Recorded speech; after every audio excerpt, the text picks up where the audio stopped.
My daughter is in music lessons and I can't be in there because it's so loud. It gives me a migraine, like literally just sitting in the room. So since I'm sitting in my car, I figure why not show YouTube a little bit of love. So we're going to talk about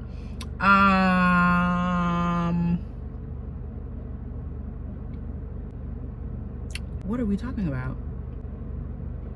Where to start writing a children's book.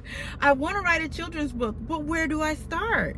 Before I begin, hit the like button. You know the little thumbs up down there? Hit that, and then also hit the subscribe button. It looks like that. Show your girl a little bit of love, okay? So I posted a sleeper video, a video I didn't think was going to do numbers, and it was about Jimmy Fallon's children's book. Well, one of Jimmy Fallon's children's book. It's been about a month. It's still doing numbers. I'm still getting comments like, help me, help me. The video was all of 22 seconds where I said, if Jimmy Fallon can write a children's book with literally 1 word per page, you can write a children's book and you should let my team help you publish it, which is what I do. We edit, we format, we illustrate, we upload your book to Amazon KDP as a paperback and ebook. Hardback books, we do it, but I don't really like to. I just feel like it's a waste of time. But whatever the client wants is what we want. If they get all rights and royalties, the ISBN is registered in their name. Once we get paid, that's it. We're done. And so people are like, hey, help us or help me publish this book. But people don't know where to start. So I wanted to do a video to discuss where you should start when you want to write a children's book. It starts with an idea, right? So you want to come up with something that is original. People don't want to read a book they've read 5 and 10 times already. Don't say, oh, Dr. Seuss wrote a book about a cat in a hat. Let me write a book about a cat in a hat. Don't do it, especially if it's a classic. People want something that is fresh. They want to experience a newness. They want to learn something. They want you to provide a solution in a funny and entertaining way. So where you start is with your original idea. It can even be a topic that interests you, one that you have seen children gravitate toward or children have an interest in.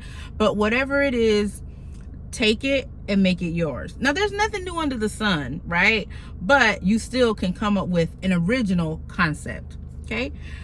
After you've come up with that original content, then you want to figure out a way to teach something. So, oh wait, I keep these books in the car. So this is one of my hashtag happy clients. It's actually my daughter. We did a series of children's books. So here we have YaYa Girl Scary Sleepover, and then we also have YaYa Girls Candyland. So these books are really cool. But in the book, not only were we entertaining, but we were teaching something.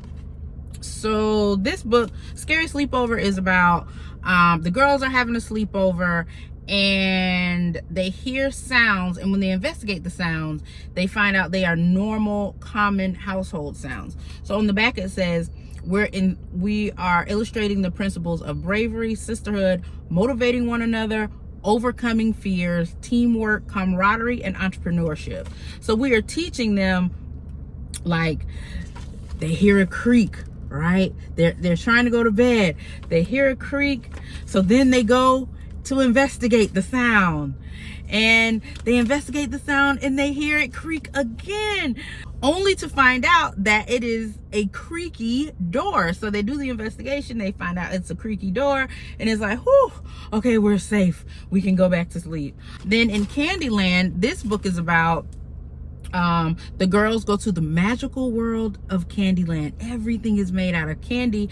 And then Queen Sugar Sprinkles, I think is her name, who runs Candyland, says, hey, you all can have all the candy you want. The roads are made of candy. The grass is made of candy. The hotels are made of candy. But first you have to eat a fruit and a vegetable before you have to try a fruit and a vegetable. So then we teach kids about the importance of eating fruits and veggies. We have illustrations that are entertaining, which I'll get to later. And we talk about, like, vitamin C comes from carrots as well as red peppers, you know, things like that. So while you are writing a children's book that, yes, it's supposed to be fun and entertaining, you also want to teach something. Explain while entertaining. Explaining while entertaining. So once you've come up with those concepts, let me give you a few ways as to how you can entertain. You can do it by humor, something that is ha ha ha, kiki, oh my gosh, it's so funny. There's a book I used to read my kids when they were growing up, The Lady in the Alligator Purse, and I was like, alligator purse, what? But it was so funny. Like, we read it every single day about this lady in the alligator purse and all the stuff she could fit in an alligator purse. You can use rhyming words like Dr. Seuss Cat in the Hat type of books, or alliteration. I can't really think of a children's alliteration example, but an adult one would be my wine and writing class, WW, wine and writing. People like alliterations when they have when the first letter of the words is the same. You also, in the entertaining part, need to have illustrations that set the tone for your book. So we have here when Jada is trying a fruit and a vegetable and she doesn't want to, and she's like, yuckity yuckity vegetable smuckity, and she says that over and over. Every time they try to get her to do it, it's yuckity yuckity vegetable smuckity. So it's setting the tone for her reaction all through the book until they get to the end where she tries it and she loves it and she's like, yay, and her friends are supporting her, they're encouraging her and motivating her. But your illustrations set the tone for your book, so keep that in mind as you are fleshing out your children's book. 4, you want to think about your target audience. Who are you writing to? And this is a theme that resonates throughout my videos, because you cannot write something effectively without considering who you're writing to. With children's books, people think, oh, a children's book, and they just go straight to the big books, like usually 8.5 by 8.5 square. It's like full page illustrations, or words on this side, illustrations on this side. Like, people just go straight to that. But there are many different types of books. So first, you have your board books. Those are the books with the really thick pages. That's ages 0 to 2. Those usually don't have words. If they do, it's 1 or 2 words per page. Like if we're talking about fruit and you turn the page, it'll say apple and there's a picture of an apple, orange and there's a picture of an orange. Those are board books. Those are usually the first books that children get. Then you have your early picture books, which is what I described, where you open it up, left side, right side, full page illustrations. Those are for 2 to 5 year olds. So these are for kids who have had a little bit of experience with the books. You know, they've had the board books, but now they can take something a little bit more advanced. They don't need the thick pages to grip. They can actually turn them. Those have still less than 200 words. Then you have your picture books. Picture books are ages 3 to 7.